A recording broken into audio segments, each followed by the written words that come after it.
Maria, Maria, wake up. It's time for your medication. They say the dead can't speak, but before I go, I'll use what breath I have left to dig up the truth I buried 20 years ago. My hands are thin now, translucent.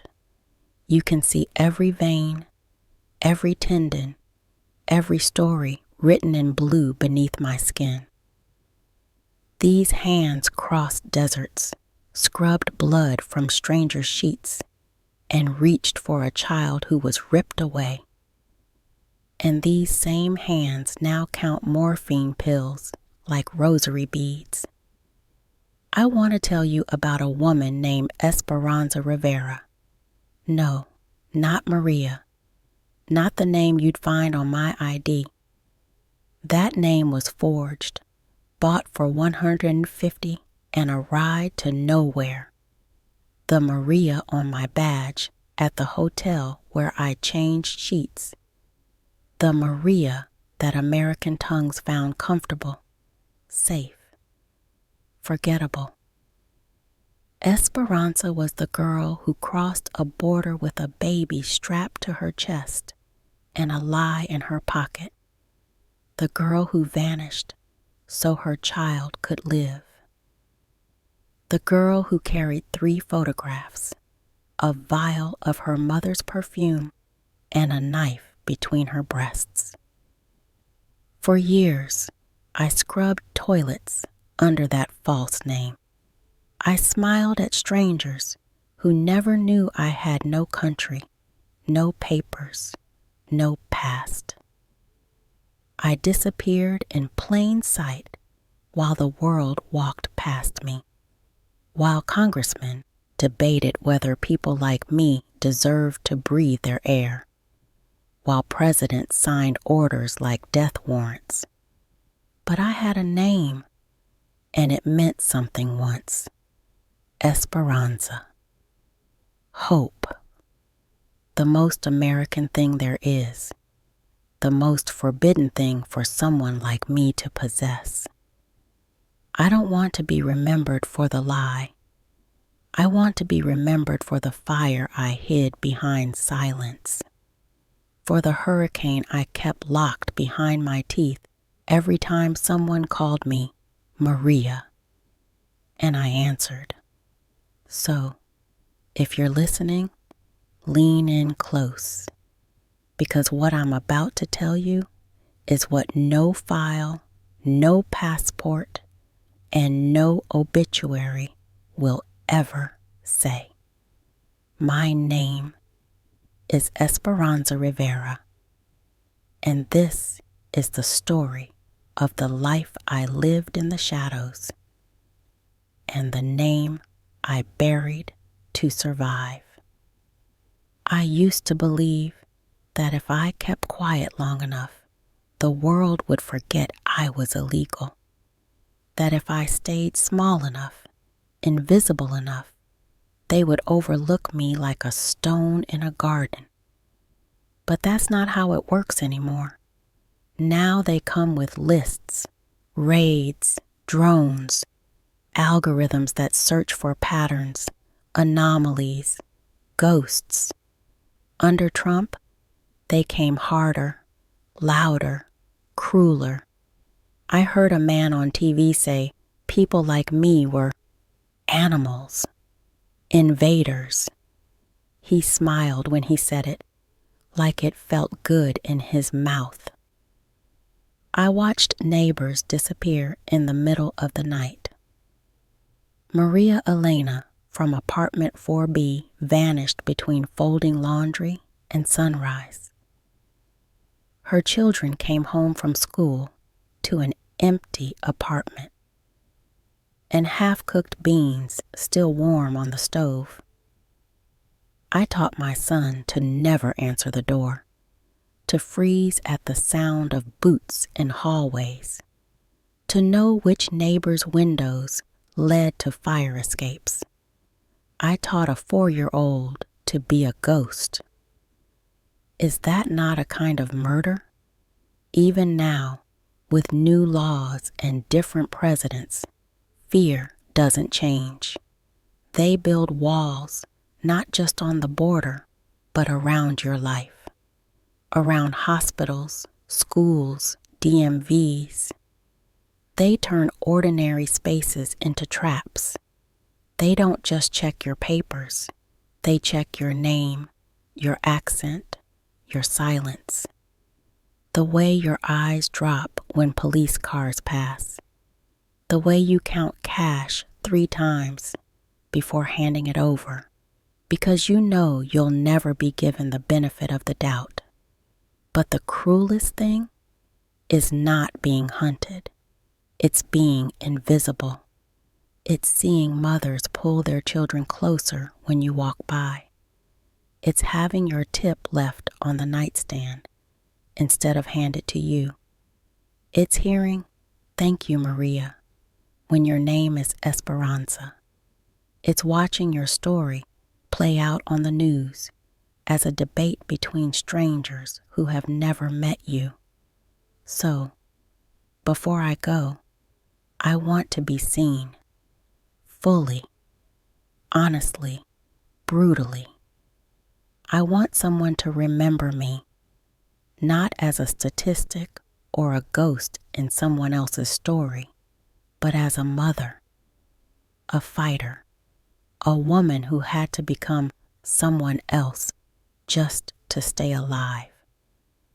A woman who crossed a border only to find 1,000 more borders inside this promised land.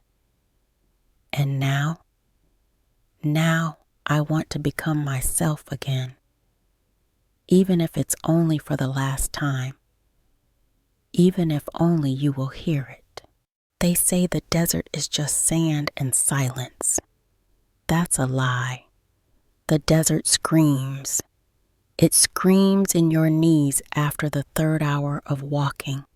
It screams when the coyote yells, "Kalate," because your baby won't stop crying. It screams through the thirst that makes your vision dance with black butterflies. And when the sun goes down, it whispers a death in your ear like a lover. I crossed in July of 2006. My son Mateo was just 13 months old.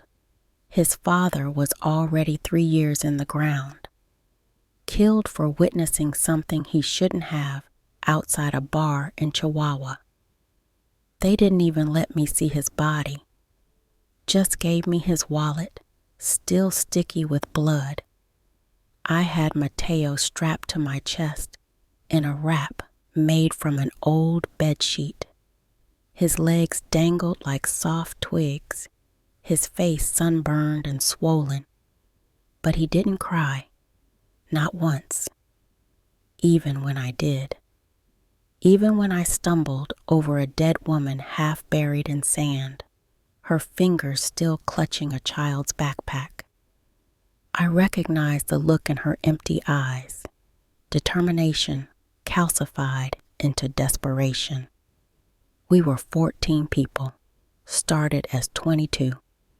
The desert took its tithe in flesh. The man behind me drank his urine on the 2nd day.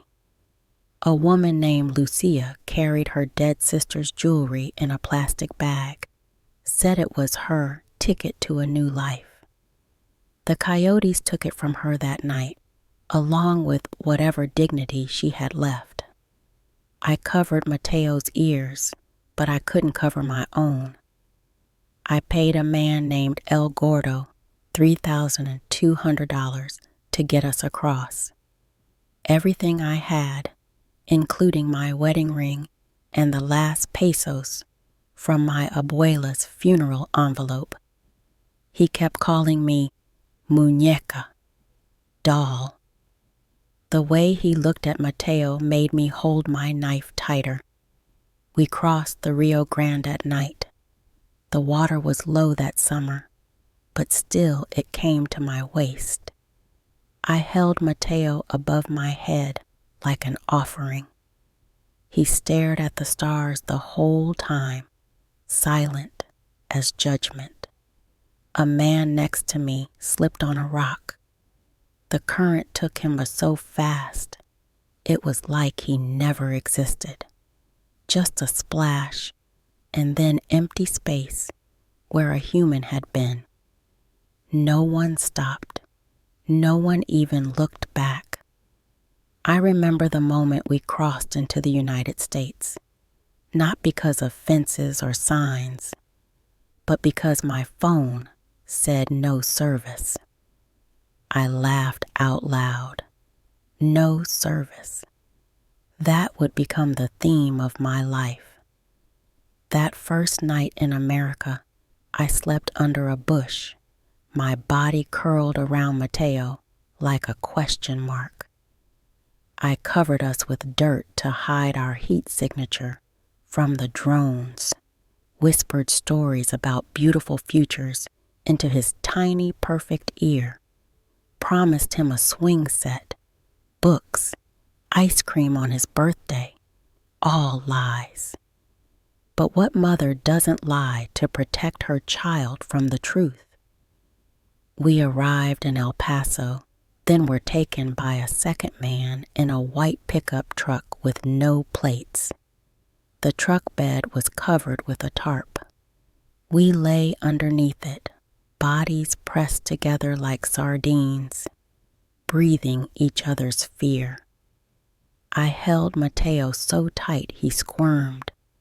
I was terrified he would cry out during a checkpoint.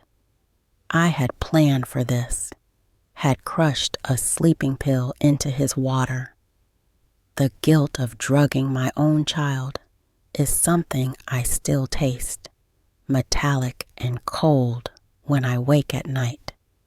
The truck drove for 6 hours. Someone soiled themselves. A boy about 16 held my hand the whole time. I never saw his face, never knew his name. But for those 6 hours, his pulse against mine was the only thing that felt real. He dropped us outside a parking lot behind a laundromat in Houston. The heat hit like a hammer. Mateo woke crying, disoriented from the pill. There I met Alma. She was the first woman to call me Maria. "Your name is Maria now," she said, cigarette dangling from her lips, eyes hard as pebbles. "No ID? You're Maria. Don't answer to anything else. Maria Gonzalez, Maria Rodriguez, Maria Garcia. Doesn't matter. Just be Maria." She gave me her cousin's ID, a woman who had died of cervical cancer 2 years before. I memorized the name, birth date, address. I practiced the signature on a napkin until it looked real. Alma gave me a room in her trailer in exchange for watching her kids while she worked night shifts. The trailer had no air conditioning. The toilet rarely flushed. 6 people lived in 2 bedrooms. We took turns sleeping on the couch, the floor, a camping mat in the kitchen. The first job I got was cleaning an office building downtown. I started out emptying trash cans, but when they found out I would clean the men's bathrooms without complaint, I got more hours. I worked from 7 p.m. to 3 a.m. I walked home in the dark with pepper spray in one hand and Mateo in the other. By day, I napped when he napped. We ate rice and eggs, sometimes just boiled water with bouillon cubes. I saved every penny, kept them in a tampon box, then inside a cereal box in the back of the cupboard. At night, I prayed, not to God, to Mateo's father, to my mother, to anyone who might be listening from whatever comes after this life.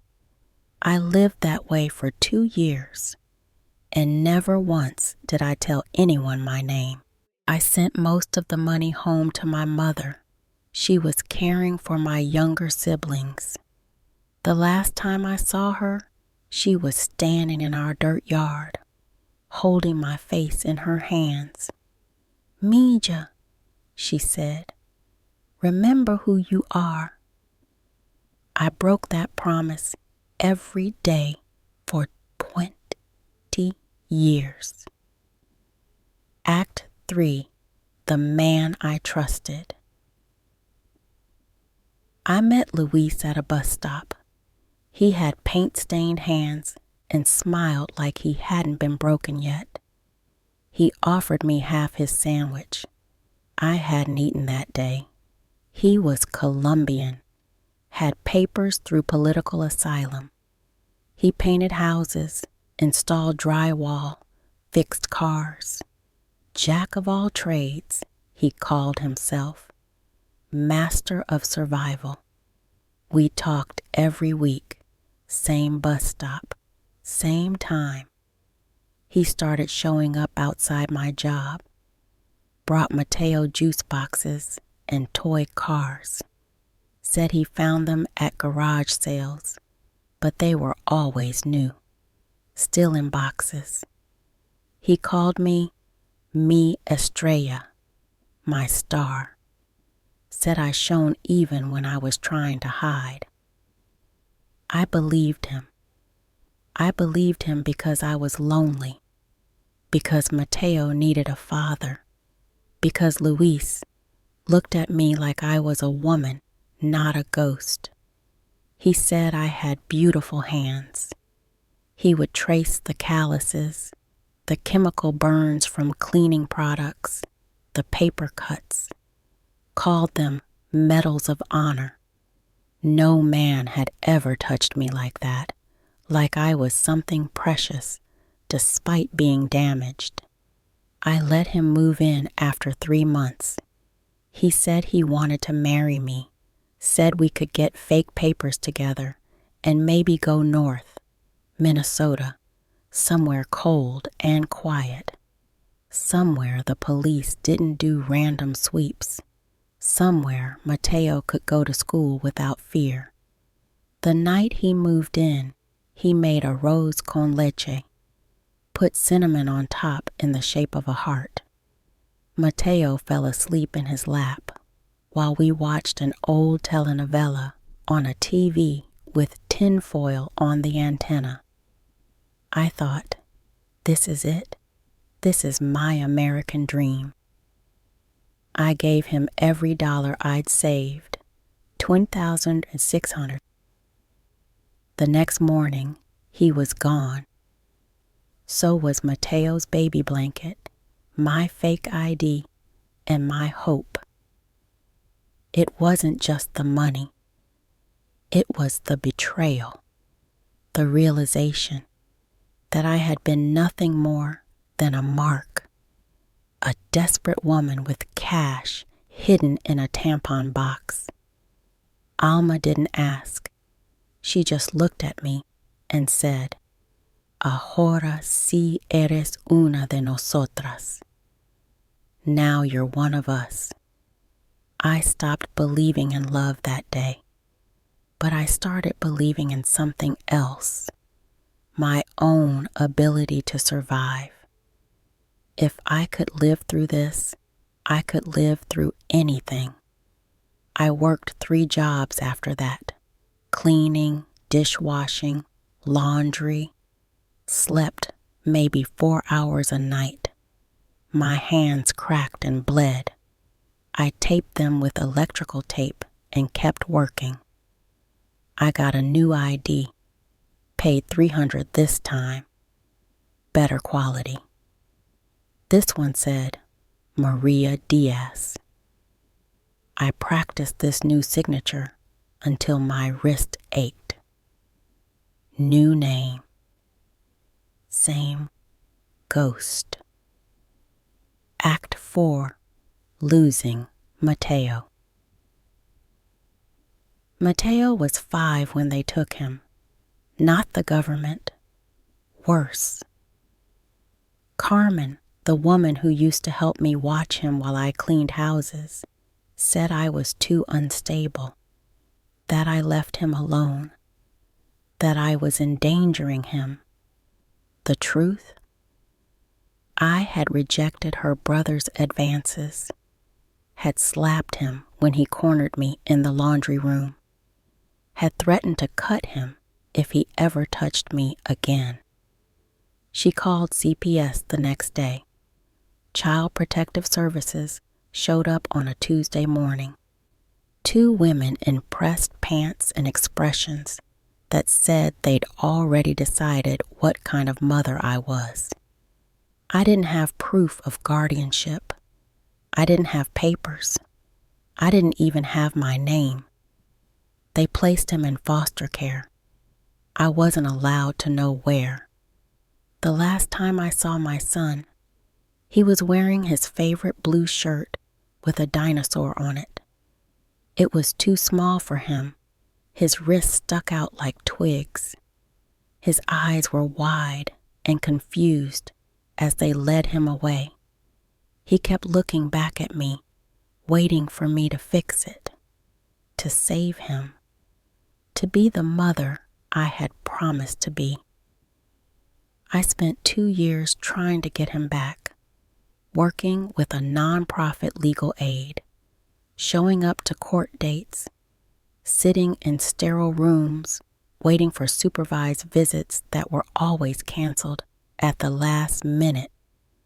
But in America, if you don't legally exist, you can't fight. If you don't have a real name, you can't sign papers. If you crossed a border, you've already lost. One day, the visits just stopped. The lawyer stopped returning my calls. The caseworker's number was disconnected. It was as if Mateo had never existed. I broke into the social services office one night. I knew the cleaning schedule, knew which security guard took smoke breaks at 2 a.m. I found his file. He was adopted by a family in Austin. All I ever found out was that they renamed him Michael, my son. Mateo, Michael now. I sat on the floor of that office and screamed into my hands, tore at my hair, ripped my shirt, primal sounds that didn't even sound human. When I left, I took his file with me, burned it page by page in the bathtub that night, watched the ash swirl down the drain, watched my son disappear a second time. That's when I stopped being Esperanza, when I fully became Maria, when I stopped fighting and started surviving. After that, I stopped being human. I became part of the wallpaper, cleaning houses, scrubbing toilets, disappearing into alleys when I heard sirens. I got older. My body changed. The face in the mirror looked less and less like the one in my memories.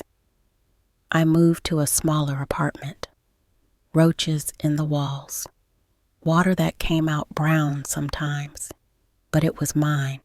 Paid cash. No questions.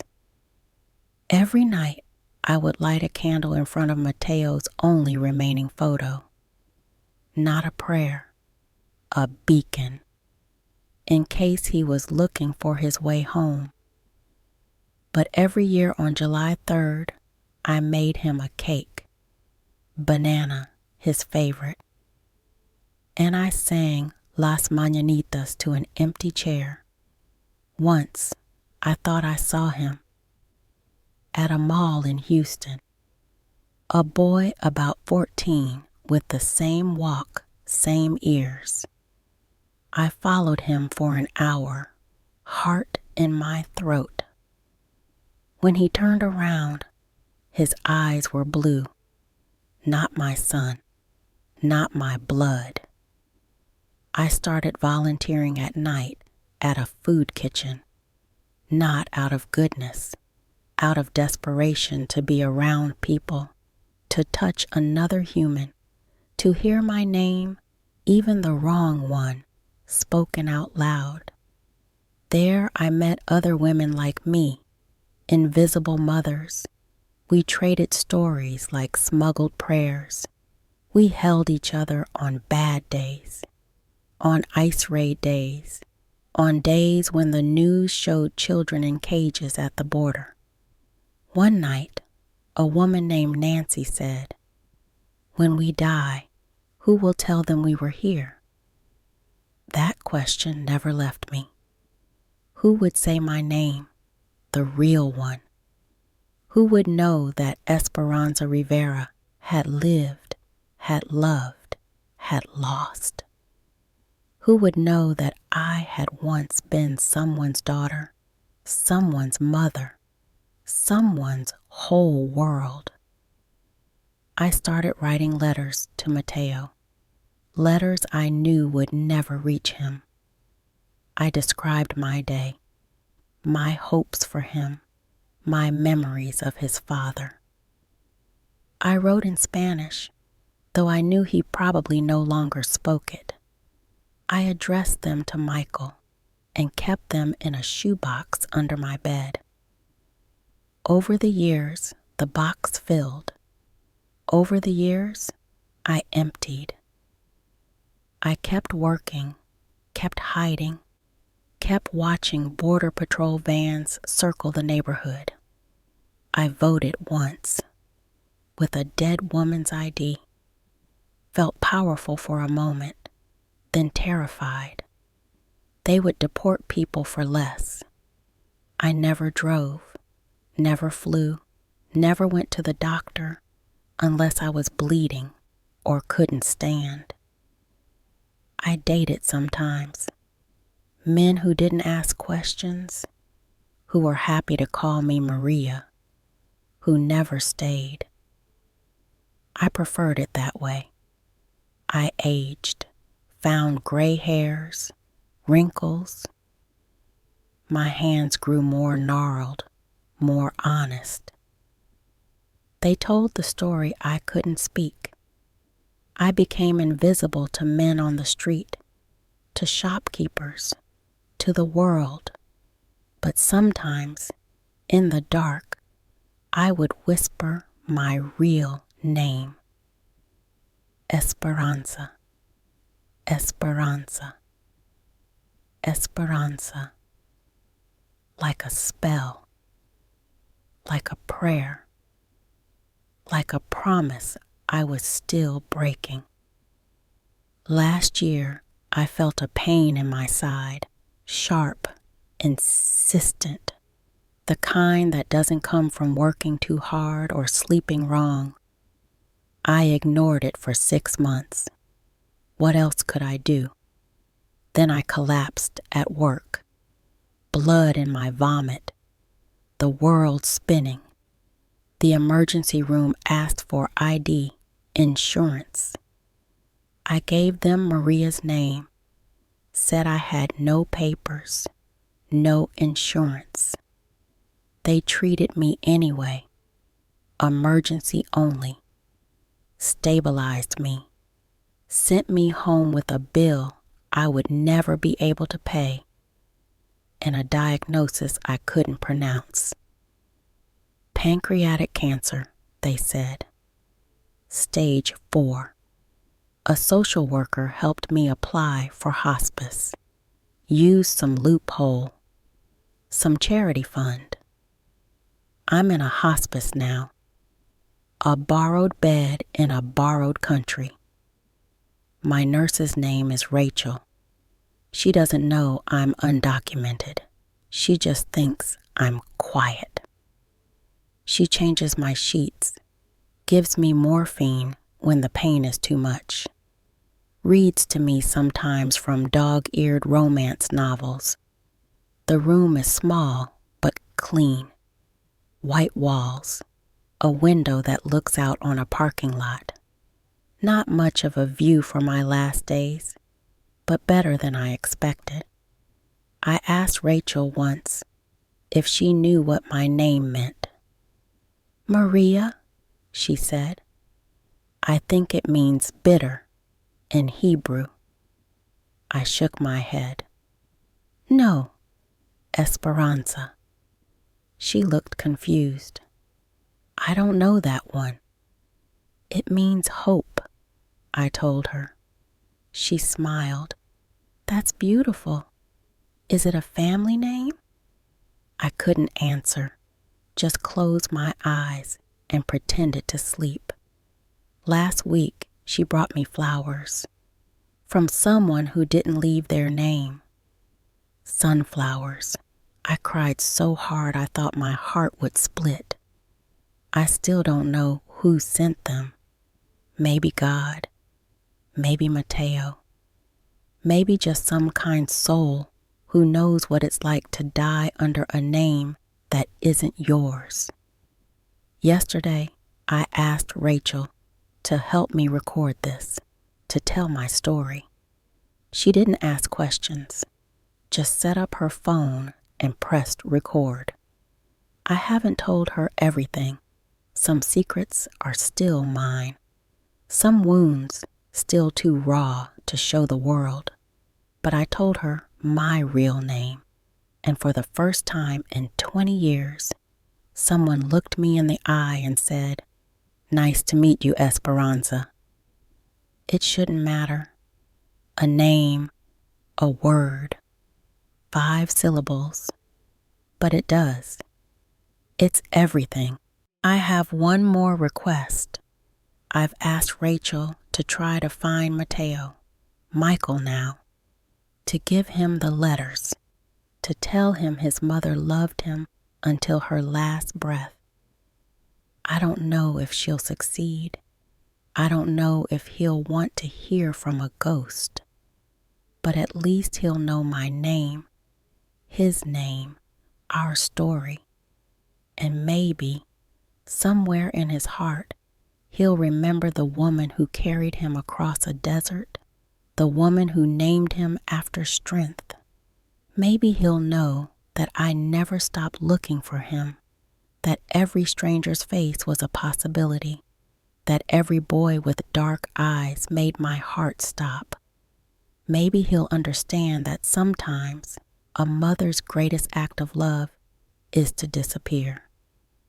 I don't know how much time I have, but if you're hearing this, please say my name once. Esperanza Rivera. Say it out loud. Say it so the world knows I was here, not as Maria, not as an undocumented worker, not as case number or a statistic or a political talking point, but as a woman who crossed deserts, who sacrificed everything for a child she would lose anyway, who lived in shadows but never lost her light. They took my country, my child, my voice, but not my name, not anymore. And if you ever see a woman in silence, a woman cleaning your hotel room or serving your food or fading into the background of your life, look again. Look harder. She might be screaming from a name she was forced to bury. My name is Esperanza, and I was never gone. I was just hiding where no one would ask. Remember me, not as a tragedy, but as a human, a mother, a fighter, a name. Esperanza Rivera. I lived, I was here, and now I am free. Esperanza's story ends here, but so many others remain untold. If her journey moved you, subscribe. Another elder woman's forgotten story comes to light. Share. We all know women whose strength goes unrecognized. Comment. Do you think Mateo ever discovered his mother's real name? Next week, a mother who sacrificed everything for her twin daughters during the winter of '84. Sometimes the quietest voices tell the most important stories.